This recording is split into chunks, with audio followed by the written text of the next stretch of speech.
جاہلیت کا اندھیرا اور آفتاب ہدایت کا طلوع۔ السلام علیکم ورحمۃ اللہ وبرکاتہ۔ بسم اللہ الرحمن الرحیم۔ تاریخ کے میں ایک دور ایسا بھی گزرا ہے جب انسانیت سسک رہی تھی اور دنیا خصوصاً عرب کا خطبہ جہالت کے ہولناک اندھیروں میں ڈوبا ہوا تھا۔ یہ اسلام سے پہلے کا دور تھا جسے عصر جہالت کہا جاتا ہے۔ عرب کے لوگ جن کے پاس نہ کوئی تہذیب تھی، نہ اخلاقیات اور نہ ہی کوئی قانون، طاقتور کا حکم چلتا تھا اور کمزور کو کچل دیا جاتا تھا۔ شرک، بت پرستی، شراب نوشی اور معمولی باتوں پر دہانی تک جاری رہنے والی جنگیں اور ان کی روزمرہ کا معمول تھی۔ اخلاقی زوال اس حد تک پہنچ چکا تھا کہ عورت کی کوئی عزت و توقیر تک نہ تھی۔ اسے مخصوص ایک شے سمجھا جاتا تھا جسے خریدا اور بیچا جا سکتا تھا۔ بیٹیوں کی زندگی زندہ درگور کی دردناک حقیقت۔ عصر جہالیت کا سب سے سیاہ اور دل دہلا دینے والا پہلو تھا کہ بیٹیوں کو زندہ دفن کر دینا۔ عرب کے لوگ بیٹی کی پیدائش کو اپنے لیے شدید باعث شرم اور عیار سمجھتے تھے۔ جب کسی کے ہاں بیٹی پیدا ہوتی تو اس کا چہرہ غم اور غصے سے سیاہ پڑ جاتا۔ باپ کے سامنے دو ہی راستے ہوتے، یا تو ذلت برداشت کرتے ہوئے اس بچی کو پال لے یا پھر اسے زمین کی گہرائیوں میں زندہ چھپا دے۔ اکثر سنگ دل باپ اپنی معصوم ہے بے گناہ بچیوں کو صحرا کی تپتی ہوئی ریتوں میں لے جایا جاتا اور اپنے ہاتھوں سے گڑھا کھودتے اور ان کی چیخیں پکار اور معصومانہ مسکراہٹ کو نظر انداز کرتے ہوئے انہیں مٹی تلے دبا دیتے تھے۔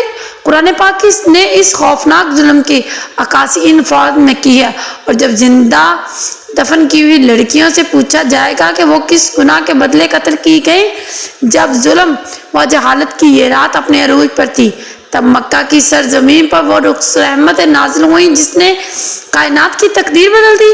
نبی کریم حضرت محمد مصطفیٰ صلی اللہ علیہ وسلم کی ولادت بعد سعادت ہوئی۔ آپ صلی اللہ علیہ وسلم نے نبوت کے بعد جب اسلام کا پیغام عام کیا تو سب سے پہلے اس ظالمانہ اور جارحانہ نظام کو جڑیں کاٹ دی۔ آپ نے اعلان فرمایا کہ انسان چاہے مرد ہو یا عورت، عربی ہو یا اجمی، سب برابر ہیں۔ عورت ہو اور بیٹی کا مقام عزت۔ نبی کریم صلی اللہ علیہ وسلم نے بیٹیوں کو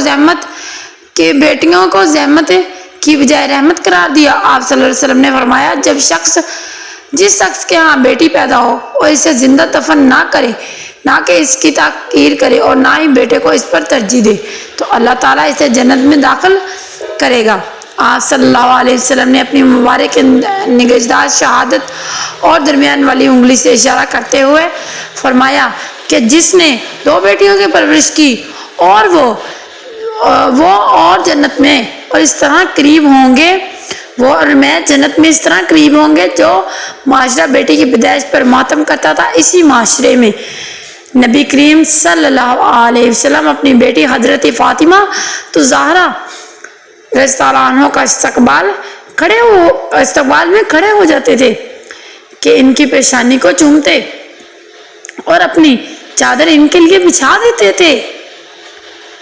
صلی اللہ حبیبنا سیدنا محمد رسول پاک صلی اللہ علیہ وسلم کی تعلیمات کا اثر یہ ہوا کہ وہی عرب جو اپنی بیٹیوں کو زندہ دفن کرتے تھے، عورتوں کی حفاظت اور ان کی عزت کے لیے اپنی جانیں قربان کرنے لگے۔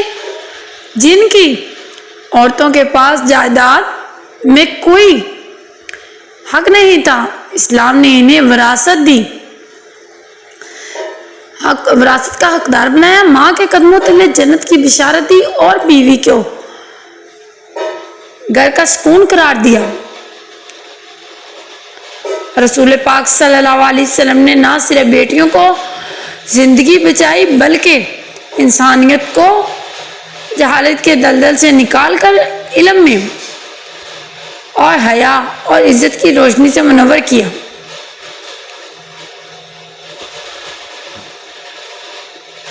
آج کی دنیا اگر عورت کے حقوق اور انسانیت کی بات کرتی ہے تو اسے یہ یاد رکھنا چاہیے کہ اس انقلاب کی بنیاد 1400 سال پہلے مدینہ کے تاجدار حضرت تاجدار حضرت محمد صلی اللہ علیہ وسلم نے رکھی تھی۔